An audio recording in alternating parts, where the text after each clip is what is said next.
अभी तो आया कि बैडमिंटन खेल रहे हैं, लॉ मिनिस्टर के साथ बैडमिंटन खेले जा रहे हैं। हमारे जस्टिस आए, बने 75 नहीं था, 75 नहीं गए थे, 3-4 लोग गए थे। 75 जजेस। No, this is absolutely wrong reporting. Whosoever reporting on social media, this is a rubbish news spread by crooked man. No, this is absolutely conspiracy. Yeah, it was a conspiracy. 75 लोग नहीं गए थे, तो 3 लोग गए थे ना, 3 लोग क्यों गए थे? 3 लोग क्यों गए थे? बैडमिंटन खेलने के लिए गए थे 3 लोग। देश देख रहा है। जस्टिस कृष्ण अय्यर ने 1989 में, और ये श्रीमान नीलेश ओझा जी ने मुझे कहा है, मैं रिपीट कर रहा हूं, जस्टिस कृष्ण अय्यर ने कहा कि ये लाल दीवार, एक दिन लोग इस लाल दीवार पे चढ़ जाएंगे, और मैं पूरी जिम्मेदारी के साथ कहता हूं कि प्रेजेंट डिस्पेंसेशन, प्रेजेंट जजेस are making this true, and it will become true, and you all जजेस will be held responsible with all conviction and accountability and responsibility. I am saying this. आप सभी इसके लिए जिम्मेदार होंगे, जो परिस्थिति आप बना रहे हैं। पूरा देश देख रहा है। एक बलात्कार का, एक मर्डर का केस FIR रजिस्टर की बात लेकर के उसके पिताजी दर दर ठोकर खा रहे हैं। पूरी मशीनरी रात दिन इस बात में लगी रहती है कि कैसे भी करके आज की हियरिंग को टाल दी जाए। और देश इतना आग बबूला है कि 80 इयर्स ओल्ड वुमेन फोन करके कह रही है कि देखिए आशुतोष जी, ये रिपोर्टिंग देखिए, अखबार में इस तरह से आ रहे हैं कि जजेस के रेप को किस तरह से डिफाइन कर रहे हैं। सलवार छूना जो है वो रेप नहीं है। बताइए, ये जजेस बोल रहे हैं। कमाल है। अब इनको और भी कोई भाषा इनको बतलाई जाए, समझाई जाए। हद हालत है। ये ऐसे देश चल रहा है। तो आज की घटना क्या हुई सुनिए साहब। कहा कि मिस्टर हीरे आज नहीं है, अनअवेलेबल है, is not available, therefore we need 1 more day sir. Nilesh Ojha advocate खड़े होकर के कहे कि ये अब नहीं हो सकता, ये नहीं हो सकता, एनफ इज एनफ नाउ। और ये जो अदालत है उसमें महिला जज हैं एक, इसीलिए that is why we are hopeful that justice will be delivered.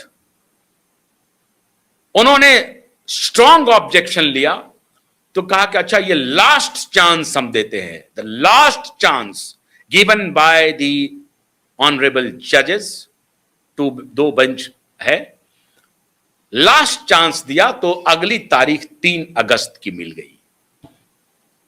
मैं CJI सूर्यकांत जी से पूछना चाहता हूं, अरे मोदी, शाह, फडणवीस, राहुल गांधी, केजरीवाल, ये सब तो झूठ बोलेंगे ही, ये झूठ के हैं व्यापार में है।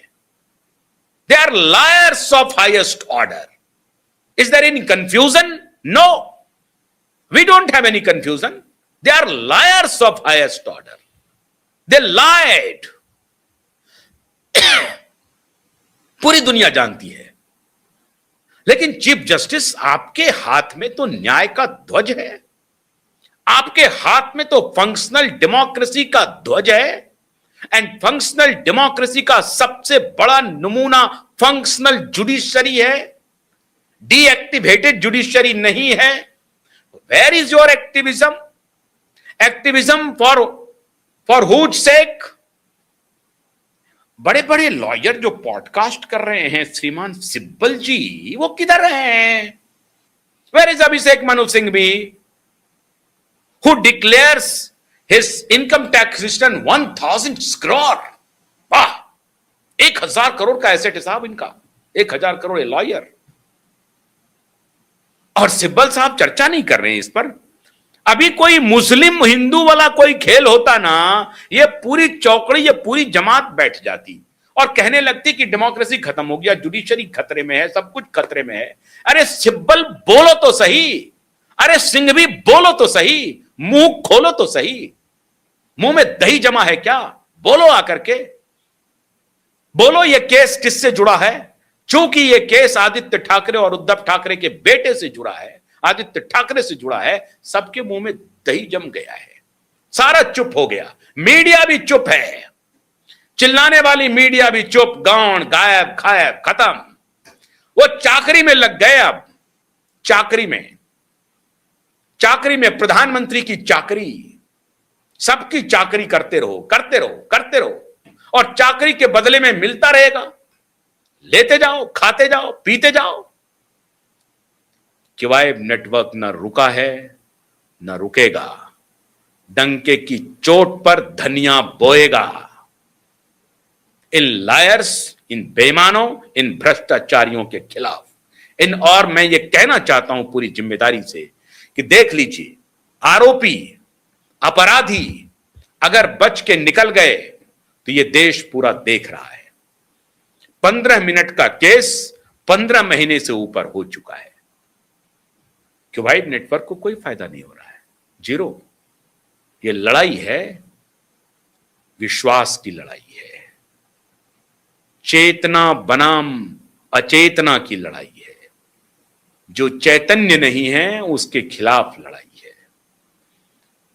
चैतन्य कितने हैं ये दिखाई पड़ रहा है लोगों का। जिस मुद्दे पर मुझे सपोर्ट करना होता है, खूब डंके की चोट पर करता हूं, खूब करता हूं। लेकिन ये एक दो मुद्दे ऐसे हैं, कोविड के दौरान मैंने यही रंग लिया था और आज मैं फिर यही रूप ले रहा हूं। एक दो मुद्दे ऐसे हैं जिसमें आप लोगों की बेईमानी पूरी तरह से पूरी दुनिया को दिखाई पड़ने लगती है। अरे इस बेईमानी से बचिए जनाब, क्या करेंगे इतना बेईमान होकर के? कुछ तो कानून का पालन कर लीजिए। और मैं किसी नेता पर नहीं कह रहा हूं, कोई नेता इसके लिए जिम्मेदार नहीं है, कोई नेता नहीं है। जिम्मेदार अगर कोई है तो भारत की न्यायपालिका है, भारत के जजेज हैं, हाई कोर्ट और सुप्रीम कोर्ट के जजेस, खास तौर से लोअर कोर्ट तो फिर भी अपना काम करती है साहब, क्योंकि उनको लगता है, उनके पास एक एस्पिरेशन है, एक आशा है, एक उम्मीद है कि कल हम अगर बेहतर फैसले सुनाएंगे, जस्टिस के साथ रहेंगे, सत्य का साथ देंगे, तो हम एलिवेट होंगे, हम हाई कोर्ट पहुंचेंगे, हम सुप्रीम कोर्ट पहुंचेंगे। उन्हें क्या मालूम कि हाई कोर्ट और सुप्रीम कोर्ट तो सुप्रीम दलदल बन चुका है करप्शन का। कुत्ते खो गए तो कमिश्नर को फोन मिला दो। क्यों? चापलूसी, चोरी चकारी करके जजशिप ले लिया और उसके बाद इस तरह की गुंडागर्दी खुलेआम शुरू कर दिया। कुत्ता चोरी हो गया भाई, कमिश्नर को फोन जा रहा है, मेरा कुत्ता ढूंढो। अब यहां से उसको ट्रांसफर कर दिया, वहां भी वही काम कर रहा है। मैं नाम ले सकता हूं साहब, मैं जजेस के नाम ले सकता हूं। इतने भ्रष्ट हैं जिसकी कल्पना नहीं की जा सकती है, इतने भ्रष्ट हैं। इसीलिए सब मुंह दबा के बैठे हैं। बोलने दो, कोई पागल है, चिल्ला रहा है, कुछ देर तक चिल्लाएगा, चुप हो जाएगा। हमारा काम चल रहा है ना, चलने दो। हमारा काम चल रहा है, चलने दो। यूट्यूबर ने बोल दिया तानाशाही है, जेल भेज दो। कपिल सिब्बल पॉडकास्ट में खुलेआम बोल रहा है, संजय राउत खुलेआम बोल रहा है कि मेरे बाला साहब ठाकरे ने फोन किया जज को, फिर जज ने अमित शाह को छोड़ दिया। खुलेआम कह रहा है। कोई कार्रवाई नहीं हो रही, कोई कार्रवाई नहीं हो रही है। और ये सोच रहे हैं कि देश बेवकूफ है। देश बेवकूफ नहीं है। 3 अगस्त हो गया और उसके बाद मैं कल नीलेश ओझा जी से बात करने की कोशिश करूंगा। वो कोशिश कर रहे हैं, वो अपने तरफ से जितनी कोशिश हो सकती है किए जा रहे हैं, किए जा रहे हैं, किए जा रहे हैं। तारीख पर तारीख बढ़ती जा रही है, बढ़ती जा रही है। लेकिन ये लड़ाई रुकेगी नहीं। और मैं उन दर्शकों से कहना चाहता हूं, वो जो दर्शक कई बार टिप्पणी कर देते हैं कि आप फलाना पत्रकार हो गए क्या, आपने छोड़ दिया क्या।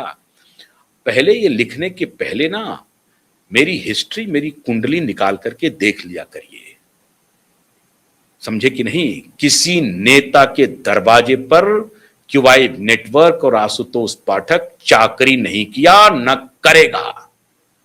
किसी नेता के दरवाजे पर नहीं, न किया है न करेगा। आप समझ गए? तो हमारे बारे में कुछ भी लिखने के पहले थोड़ा सा सोच समझ करके लिखिए, थोड़ा सा। यह बगावत नहीं है, यह न्याय और सत्य की लड़ाई है। और पूरे तन मन धन से अपना पैसा फूंक कर लड़ रहे हैं। जितनी ताकत है पूरी मजबूती से हम भी लड़ रहे हैं और हमारे वकील योद्धा भी लड़ रहे हैं। अपने घर से पैसा लगाकर सारे वकील लड़ रहे हैं इस केस को, घर से पैसा लगाकर खुद से मदद भी कर रहे हैं दिशा सालियान को, दिशा सालियान के पिता को, उनके परिवार को मदद भी कर रहे हैं। जितनी हैसियत है आर्थिक मदद भी पहुंचा रहे हैं सब लोग। इसको कहते हैं लड़ाई। साथ खड़े हैं तो साथ चलिए, संदेह मत कीजिए कि वाइब नेटवर्क संदेह की परिधि से हजारों किलोमीटर दूर है। बहुत बहुत शुक्रिया। नमस्कार।